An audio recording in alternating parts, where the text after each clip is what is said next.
या देवी सर्वभूतेषु मां शांतिरूपेण संस्थिता नमस्तस्यै नमस्तस्यै नमस्तस्यै नमो नमः। आप सभी को आषाढ़ गुप्त नवरात्रि की हार्दिक शुभकामनाएं। देवी भागवत के अनुसार साल भर में 4 बार नवरात्रि आती है, जिनमें से 2 प्रकट और 2 गुप्त होती हैं। जिस तरह से नवरात्रि में माँ भगवती के 9 रूपों की पूजा की जाती है, ठीक उसी तरह से गुप्त नवरात्रि में 10 महाविद्याओं की साधना की जाती है। गुप्त नवरात्रि के दौरान देवी भागवती के भक्त बहुत कड़े नियमों के साथ व्रत और साधना करते हैं। इस दौरान लंबी साधना कर बहुत ही दुर्लभ शक्तियों को प्राप्त करने का प्रयास करते हैं। कहते हैं कि गुप्त नवरात्रि में माँ बहुत जल्दी प्रसन्न हो जाती हैं।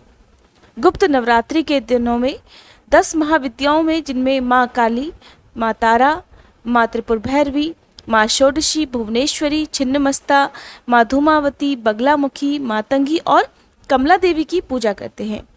जिस प्रकार से भगवान शिव के 2 रूप होते हैं, एक शिव और दूसरा रुद्र, उसी तरह से माँ भगवती के भी 2 रूप हैं, एक कालीकुल और दूसरा श्रीकुल। कालीकुल आक्रामकता का प्रतीक होता है और श्रीकुल शालीन होती है। कालीकुल में महाकाली, माँ तारा, माँ छिन्नमस्ता और भुवनेश्वरी है। ये स्वभाव से उग्र हैं। श्रीकुल की देवियों में महात्रिपुर सुंदरी, त्रिपुर भैरवी, धूमावती, बगलामुखी, मातंगी और माँ कमला है। धूमावती को छोड़कर सभी देवियां, सभी महाविद्याएं सौंदर्य की प्रतीक हैं। गुप्त नवरात्रि से जुड़ी एक प्रामाणिक और बहुत प्राचीन कथा है, जिसे आप सभी को जरूर सुनना चाहिए। पौराणिक कथा के अनुसार एक समय श्रृंगी ऋषि भक्तजनों को दर्शन दे रहे थे। तभी अचानक भीड़ में से एक स्त्री निकल कर आई और हाथ जोड़कर श्रृंगी ऋषि से बोली कि हे महाराज, मेरे पति दुर्व्यसनों से सदा घिरे रहते हैं, जिस कारण मैं कोई पूजा पाठ नहीं कर पाती, धर्म और भक्ति से जुड़े हुए पवित्र कार्य भी नहीं कर पाती। यहाँ तक कि मैं ऋषि मुनियों को उनके हिस्सों का अन्न भी समर्पित नहीं कर पाती। हे महाराज, मेरा पति मांसाहारी है, जुआरी है, लेकिन मैं माँ दुर्गा की सेवा करना चाहती हूँ। माँ दुर्गा की सेवा भक्ति साधना से अपने और अपने परिवार के जीवन को सफल बनाना चाहती हूँ। ऋषि श्रृंगी महिला की भक्तिभाव से बड़े प्रभावित हुए।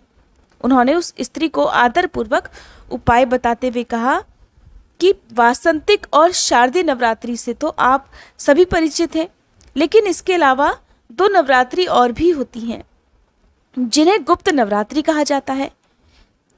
श्रृंगी ऋषि ने बताया कि प्रकट नवरात्रि में 9 देवियों की उपासना होती है और गुप्त नवरात्रि में 10 महाविद्याओं की साधना की जाती है। तब ऋषि ने स्त्री को आगे बताया कि अगर कोई भी लोभी स्वभाव वाला मांसाहारी मनुष्य भी अगर गुप्त नवरात्रि में सच्चे मन से माँ की पूजा अर्चना करे, तो माँ उस पर प्रसन्न होकर उसके जीवन को खुशहाल बना देती है, उसकी सारी मनोकामनाएं भी पूर्ण कर देती हैं। लेकिन ध्यान रहे कि इस पूजा के बारे में ज़्यादा किसी से भी चर्चा ना की जाए। जहाँ तक हो सके सभी से गुप्त रहकर इन दिनों साधना करनी चाहिए, उपवास रखना चाहिए। ऋषि श्रृंगी के बताए हुए इस उपाय को सुनकर वह महिला बहुत प्रसन्न हो गई। उसने श्रृंगी ऋषि को धन्यवाद किया और फिर उनके कहे अनुसार ही पूरी श्रद्धा से गुप्त नवरात्रि में माँ की आराधना की, जिसके प्रभाव से माँ भगवती की उस पर कृपा हुई और उसके पति ने मांसाहार, जुआ, नशा इत्यादि करना छोड़ दिया और वह भी अपनी पत्नी की तरह ही माँ भगवती की उपासना करने लगा। धीरे धीरे उनके परिवार में खुशहाली छा गई और उनके घर में जो दरिद्रता का वास था वह भी दूर हो गया। इसी प्रकार कहते हैं कि गुप्त नवरात्रि के दिनों में अगर भक्त सच्चे मन से माँ भगवती के इन 10 महाविद्याओं की केवल पूजा भी कर ले, तो वह भी सफल मानी जाती है। गुप्त नवरात्रि के पूरे 10 दिनों तक आपको सुबह और शाम नियमित रूप से माँ की पूजा करनी चाहिए, 10 महाविद्याओं का ध्यान करना चाहिए। इनके अलावा माँ भगवती के 9 रूपों की भी पूजा करनी चाहिए।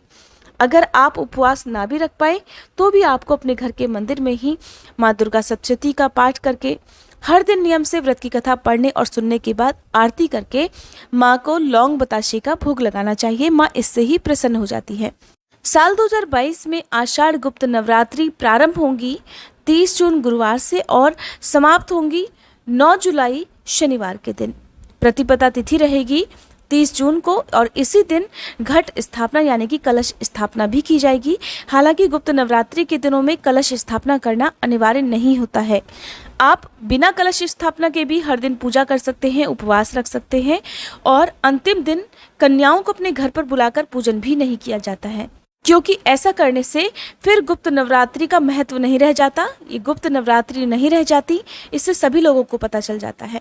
इसलिए गुप्त नवरात्रि के अंतिम दिन व्रत का पारण करने से पहले आप अलग अलग जगह पर जाकर अलग अलग 2, 5, 7 या 9 कन्याओं को आप उनके काम में आने वाली चीज़ें उपहार में दे सकते हैं, फल या मिठाई दे सकते हैं, लेकिन एक साथ अपने घर पर कन्याओं को आमंत्रित नहीं करना चाहिए। साथ ही एक बटुक भैरव की भी आपको पूजा करके उन्हें भी कुछ ना कुछ उपहार में देना चाहिए। अगर आपके घर में ही कोई छोटी कन्या है तब आप उन्हें ही 2, 5 या 7 या 9 की संख्या में बार बार बिठाकर उनका पूजन कर सकते हैं, लेकिन बाहर से किसी भी कन्या को बुलाकर अपने घर पर पूजन नहीं करना चाहिए। यहाँ तक कि दान देते समय या उपहार देते समय भी किसी को ये ना पता चले कि आपने गुप्त नवरात्रि के उपवास रखे हुए थे या आपने गुप्त नवरात्रि की साधना की है। उम्मीद करती हूँ ये जानकारी आपको पसंद आई होगी। आप हमारे चैनल पर आगे आने वाली वीडियोस में हर दिन गुप्त नवरात्रि की कथा और पूजा विधि की जानकारी भी प्राप्त कर सकते हैं, जिसके लिए आप हमारे चैनल को सब्सक्राइब करके बेल आइकन प्रेस करना मत भूलिएगा। वीडियो अच्छी लगी हो तो वीडियो को लाइक कीजिएगा।